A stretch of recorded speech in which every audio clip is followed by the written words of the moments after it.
Hey everyone, Brendan Snyder here. How are you? Thanks so much for joining me, and welcome to a special review for the brand new Motörhead, the Manticore tapes.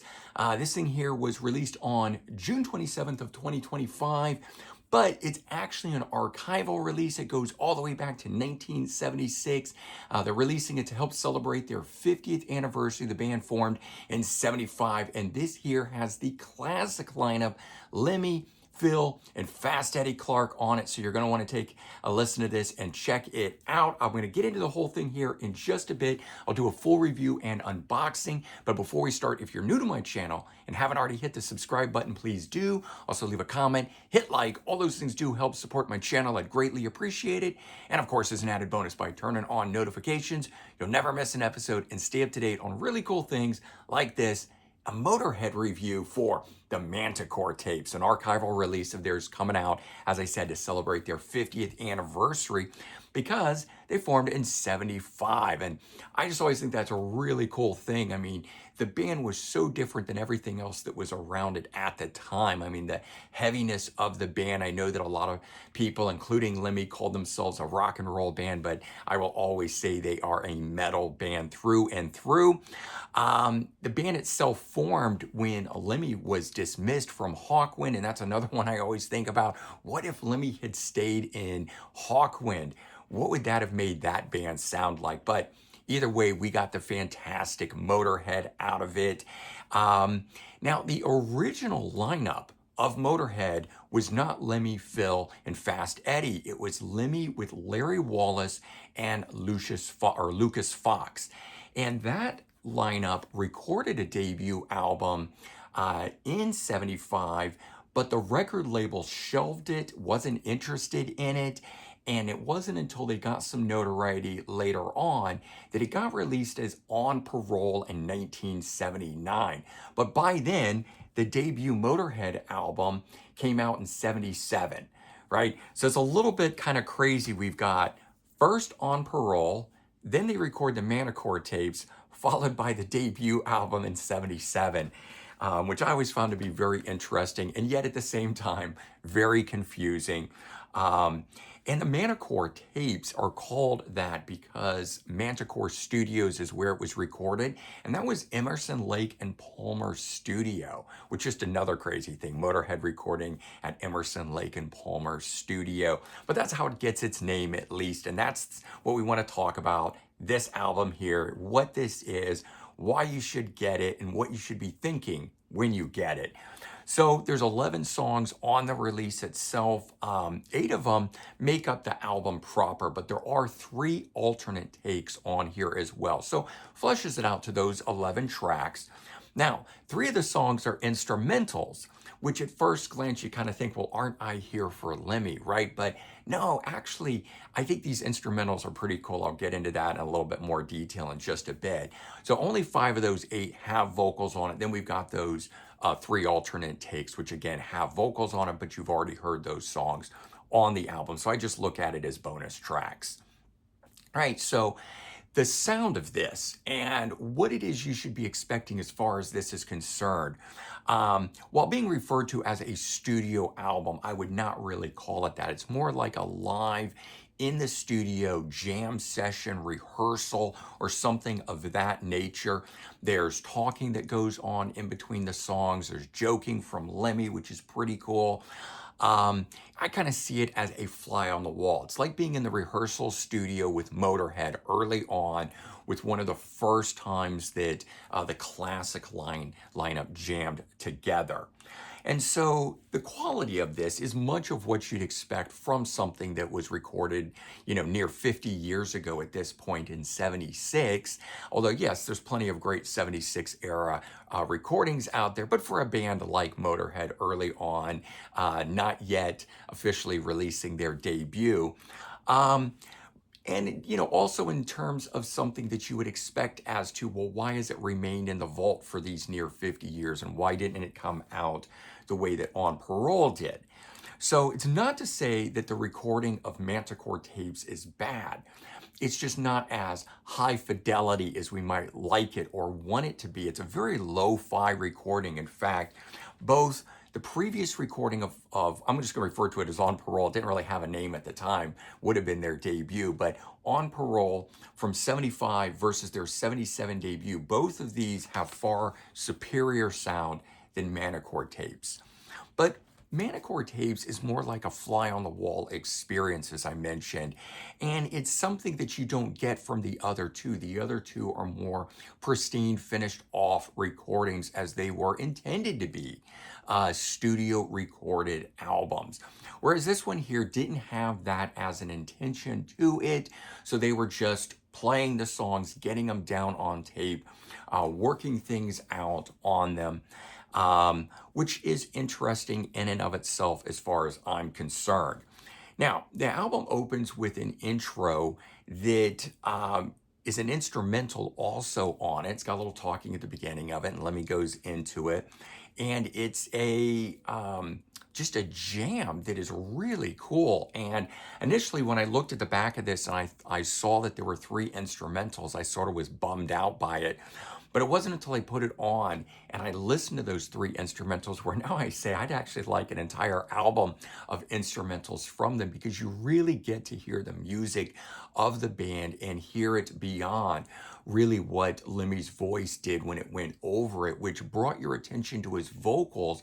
And not everybody likes the vocals of Lemmy, whereas when it's the instrumental, you're just hearing the music. And these guys could really play and really jam. And so that was a very cool thing, hearing that on that intro piece. The second track that's on here, Leaving Home, is a cover of the Holland Dozer Holland composition, which the band would later re-record and release for the punk rock label Stiff Records as an early single. So you're getting one of the first versions of that on here. And then the next 4 tracks that are on it would turn up on the band's debut album in 77. We've got Vibrator, Keep Us on the Road, The Watcher, and of course the all-time classic self-titled song, Motörhead. And just another case of a band that is Motörhead, the album's Motörhead, and they have the song Motörhead on here. It's not a lot of bands that have that. I enjoy when I come across an album where it's all the way across the board, kind of cool. And if they put it out on Motörhead Records, then you'd have a quadruple alignment of things, I guess. The album itself closes with 2 more instrumentals, Witch Doctor, which is a cover of the John Mayall song, and Iron Horse, Born to Lose, another one that would turn up on their debut album, but it's an instrumental, so the one that's on here that has the vocals is the full version, so you are getting something a little different with the track that's on here. And then the album itself is rounded out with 3 alternate takes. You get another version of Leaving Home, Vibrator, and The Watcher on here. And they didn't really sound all that different to me, so I think they're just doing it to round out the album, to get 11 tracks to make it a worthwhile thing for us fans to be buying. But I honestly didn't need it. I'd have been happy with it just as the 8 tracks, the original tracks. All right, so let's take a look at this. I actually really like the cover here. While at initial glance, it just kind of looks like a standard Motörhead album cover. The Manticore Studios had the logo with a lion, and so we get the Motörhead logo with the lion's mane on it, and I just thought that was really cool. Plus the whole black and white with gold coloring on this also just looks really good. And there's the back side of it, just all very classically done in my opinion. And then you get some really great photos on the inside of this thing. So cardboard packaging, not a digipack. This thing holds the CD in it. And as you can see from it already starting to slide out there, no sleeve on it, just like that. But we do get a very nice booklet that is in here. So a little bit different on the sleeve of the booklet, just a white without the black on it and the gold coloring. But this thing is done up so well with such a great write-up and information, and you get these great color shots on the inside of it here. But look how dense that writing is, right? It tells us a lot. I actually think that the recording is really good, but it's actually this book that goes along with it. So it's like getting a little biography to read kind of thing, and then music that goes along with it. So they've definitely made it more than just an archival release the way that they have. putting this package together, and very well done. It's Sanctuary Records out on the Murder One label that they do. But they just do it absolutely right here with the way that this package is put together on it.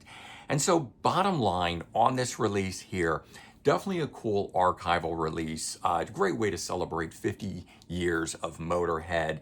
And, you know, since Lemmy is gone, how unfortunate is that? But, you know, I'm glad that Motörhead, or the estates, if you will, have been digging into the archives of the band and releasing things. We've been getting all those cool live albums, which are also called lost tapes, for Record Store Day, and then they were gathered up in the box set, and some other different types of sort of archival things like singles collections and stuff like that.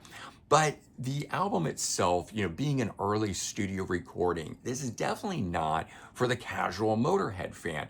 Now, that said, I don't really think there are casual Motörhead fans. There might be somebody who knows the song Ace of Spades and likes that because it's been in commercials and different things, which blew my mind the first time I saw a Motörhead song in a commercial. But for the most part, you don't have casual fans. You're either a diehard Motörhead fan or you're just not a fan, and that's okay.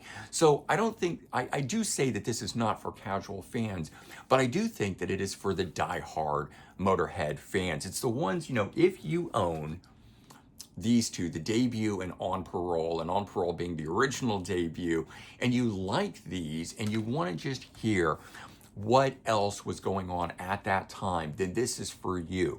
If you don't have either the On Parole or debut albums and you're not necessarily a fan of that, then this probably isn't for you. It is a true archival release in the sense of the words. It's kind of a lo-fi recording. It's done well, but it isn't great. It's not very punchy. The bass isn't up in it. So it's got a lot of highs in it. And that was kind of the first thing that I noticed, that it didn't just come out and pummel me. So that's where I'm saying it's the lo-fi recording.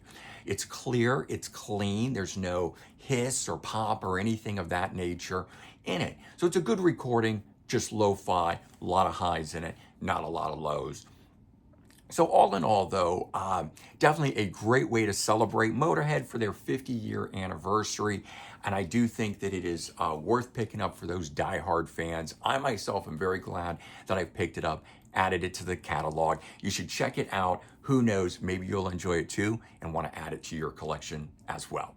So there you go. That's the Motörhead Manticore Tapes album review. I hope you guys have enjoyed me running through this, giving you a little bit of background on it. Even if you're not choosing to pick it up, at least now you know what the heck this thing called the Manticore Tapes is all about.